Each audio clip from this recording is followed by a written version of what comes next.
Welcome to Morningstar. Today I talk to Morningstar Manager Research Analyst Jeana Doubell, and we will be walking through some of the big moves that have been made by Europeans' largest asset managers as these firms jostle for room in navigating the industry's most material long-term trends. So Jeana, let's start with a view on the global asset management industry. What is the leading trend that is driving strategic business decisions for these asset management firms? Well, we've seen a great deal of consolidation in the market, actually, specifically between Europe's largest players.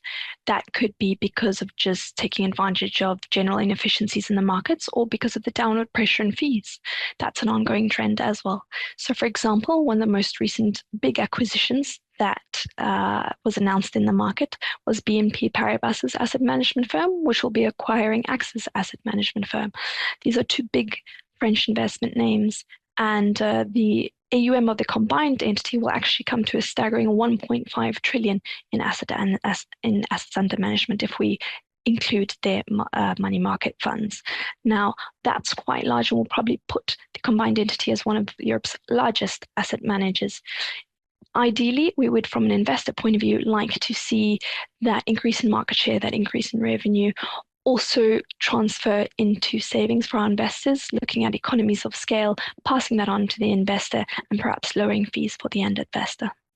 Okay, an interesting new development, a new combination, and that comes just about only a year after two other major players, namely UBS Group and Credit Suisse, announced an acquisition, right?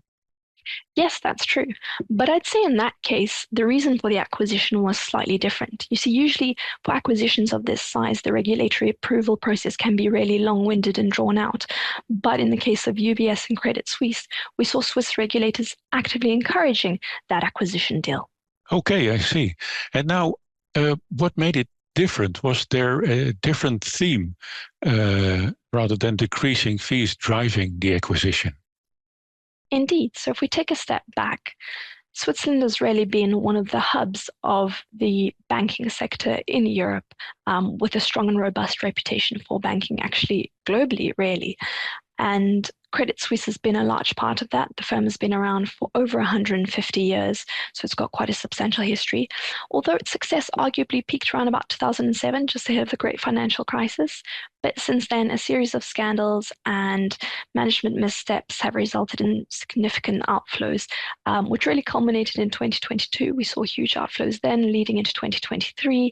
And around about that same time, we also saw the failure of two US regional banks. And although they were smaller players, Silicon Valley Bank and Signature Bank, their demise really led to shockwaves going through the banking system globally. And so that put French and Dutch and generally just European regulators really on edge, including the Swiss regulators. And so they actively stepped in and encouraged the acquisition by UBS of Credit Suisse in order to stop a banking sector or any possibility of a banking sector demise. So in this case, it was really due to trying to uphold the reputation and the robustness and the transparency of the banking sector overall. Yes, indeed. Reputation and transparency have been key focal points since the great financial crisis.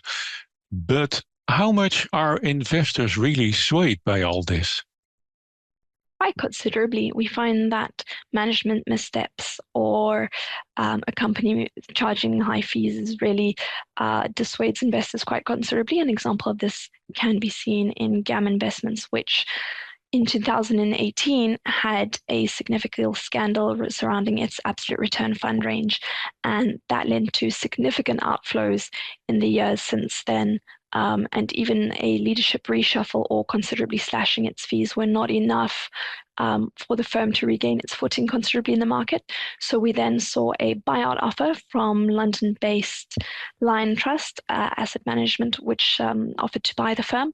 But in a series of high-profile boardroom fights, instead, that offer was obstructed, and we saw a activist group, New Game, come in and become the core shareholder for GAM Investments instead. And so it will largely be up to them to rebuild the reputation of GAM in the market and to ensure their financial stability going forward. Okay, interesting development there. And are acquisitions or potential acquisitions between players of this magnitude historically as common?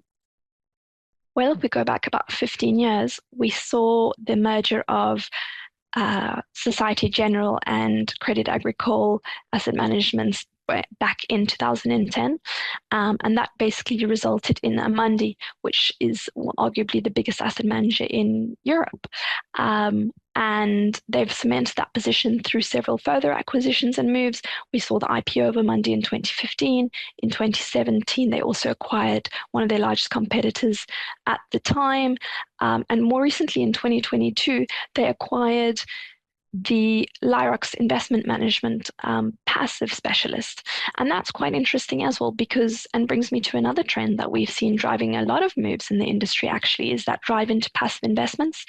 And at the same time, because pursuing passive investments can cannibalize some of the profits on more active capabilities and products, we've also seen asset managers push into alternative investments, because for products like private equity and private debt, it's possible for firms to charge slightly higher margins on those products because of the extra due diligence and long-term time horizons required for those products.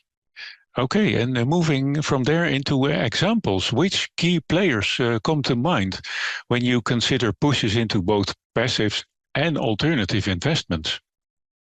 Well, BlackRock is definitely a market-leading ETF provider, and that really started or came to life with its acquisition of iShares, the ETF platform, back in 2009 from then Barclays. And since then, it's really become a household name, offering a wide range of products to investors across Europe. And that makes sense considering the 3.5 trillion in assets under management. So really a considerable sized firm. More recently, they've also pushed into alternative investments, and we saw that through the July 2024 announced intention that they would acquire the data provider for alternative investments, Preqin, based in London. And that will be a considerable advantage for them, considering that within alternative investments, one of the biggest challenges remains access to high quality data. And so for BlackRock to be acquiring Preqin and having more direct access to good, clean data will definitely enhance their ability to be able to pursue alternative investments. Okay, very interesting. So in summary, we're seeing that market consolidation and a push into both passive and alternative investments are playing a key part in driving business strategy among some of Europeans' biggest asset management names. Jeana, thank you very much for all your insights in what's going on in the European asset management industry. And for Morningstar, I'm Robert van den Oever.